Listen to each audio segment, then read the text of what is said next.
हे friends, आज हम history की एक ऐसी रियलिटी की बात करने जा रहे हैं जिसके बारे में शायद आपको ना पता हो या फिर अधूरी जानकारी हो। आज हम उस घटना के सभी पहलू पर बात करेंगे। उस घटना का नाम है कामागाटा मारू।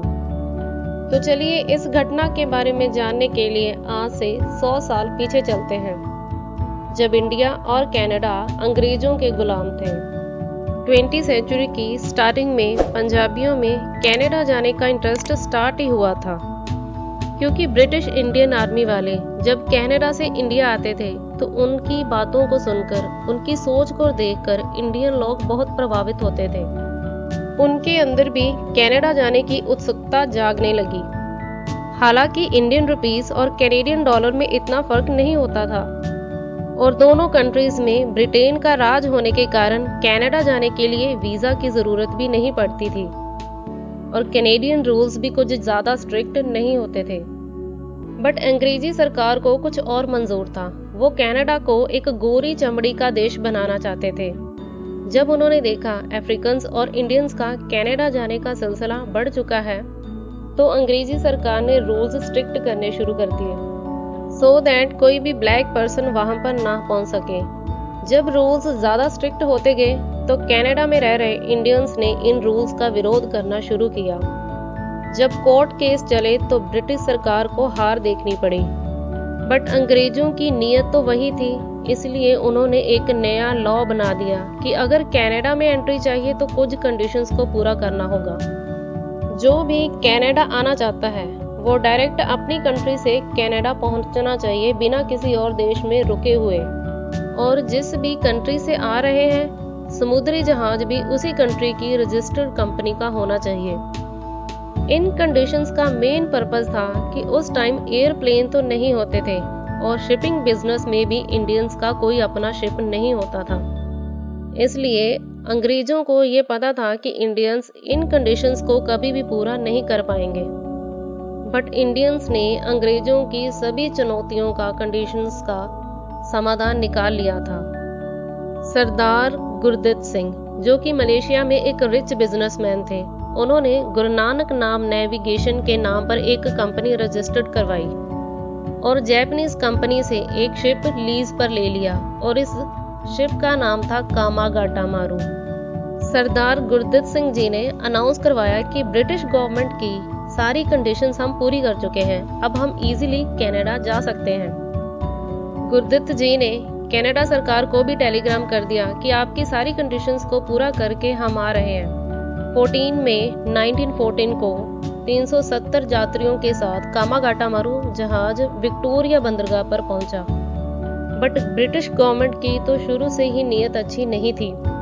उन्होंने जहाज को किनारे से 1 किलोमीटर दूर ही रुकवा दिया और कहा कि चाहे आपने सारी कंडीशंस पूरी की हैं, फिर भी हम आपको एंट्री नहीं देंगे। जहाज में आधे से ज्यादा सिख लोग थे, पंजाबी लोग थे। कनाडा में रह रहे सिख लोग जो जहाज में आए हुए अपने सिख भाइयों को मिलने जाना चाहते थे, बट कनाडा गवर्नमेंट ने इसकी भी परमिशन नहीं दी। कैनेडियन सिखों ने कोर्ट का रास्ता अपनाया, बट तब भी उनकी कोई सुनवाई नहीं हुई। 2 महीने बाद भी जब सिखों ने वापस जाने से मना कर दिया तो कैनेडियन गवर्नमेंट ने एक जहाज भेजा जो कामागाटा मारू को खींचकर कनाडा की सरहद से बाहर कर देगा। जहाज में बैठे हुए लोग इस तानाशाही से अक चुके थे। फिर उन्होंने आर या पार की जंग करने का फैसला कर लिया। उस टाइम पर शिप कोयले से चलते थे। जब दूसरा जहाज कामागाटा मारू के पास आया उसको खींचने के लिए, तो सिखों ने उस पर कोयले से अटैक कर दिया, जिसमें काफी कैनेडियन पुलिस ऑफिसर जख्मी हो गए। ये देखकर कनाडा गवर्नमेंट को खुला आमंत्रण मिल गया कि वो अब जंगी जहाज से उन पर अटैक कर सकते हैं। बट उस टाइम कैनेडियन आर्मी में सिख भी काफी मात्रा में थे, इसलिए ये बात बहुत जल्दी लीक हो गई। कनाडा में रह रहे सभी सिख सड़कों पर उतर आए कि अगर जहाज में बैठे हुए सिखों को कुछ भी हुआ तो वो पूरे शहर को आग की लपटों में बदल देंगे। ये देखकर ब्रिटिश कैनेडियन गवर्नमेंट घबरा गई। तब उन्होंने कैनेडियन सिखों के साथ एक डील कर ली। कुछ सिखों की कमेटी बनाई गई और उन्हें जहाज में जाना अलाउ किया गया।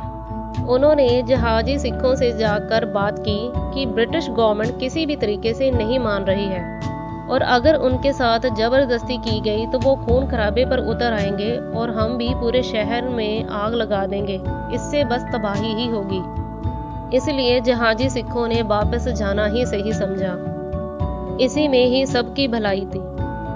इतना कुछ होने के बाद भी सरकार का जुल्म खत्म नहीं हुआ था। इंडिया और कनाडा सरकार के मिले होने के कारण जहाजी सिखों को और भी बहुत सारे जुल्म सहने पड़े। जब वो वापस निकल गए तो इंडियन गवर्नमेंट ने ऐलान कर दिया कि जो भी बाहर से आएगा पुलिस उसको बिना वारंट के हिरासत में ले सकती है और जब तक चाहे पुलिस उसको जेल में रख सकती है। इसलिए जब कामागाटा मारू इंडिया पहुंचा तो उन सिखों को पकड़ने के लिए पहले से ही पुलिस फोर्स तैनात थी। पुलिस उनको जबरदस्ती पंजाब ले जाना चाहती थी, पर जहाजी सिखों ने डिमांड की कि उनको अपने देश में कहीं भी रहने की आज़ादी होनी चाहिए। सिखों ने विरोध कर दिया तो पुलिस ने गोलियां चलाना शुरू कर दी। कई लोगों की जानें चली गई। जब कनाडा आर्मी के सिखों को इस घटना का पता चला तो उन्होंने इस घटना के विरोध में अपनी नौकरियां छोड़ दी और कामागाटा मारू जहाज का किराया भी कैनेडियन सिखों ने ही इकट्ठा करके जैपनीज कंपनी को दिया था। आज़ादी के बाद देश के प्रधानमंत्री जवाहरलाल नेहरू ने बजबज घाट कोलकाता में कामागाटा मारू घटना की यादगार का उद्घाटन भी किया था और हर साल 21 सितंबर को यहाँ पर समागम भी करवाया जाता है। इसलिए कनाडा गवर्नमेंट के पीएम जस्टिन ट्रूडो ने भी कामागाटा मारू की घटना के लिए कनाडा गवर्नमेंट की तानाशाही के लिए माफी भी मांगी थी। वीडियो अच्छा लगा हो तो लाइक शेयर कमेंट जरूर करें और चैनल को सब्सक्राइब जरूर करें।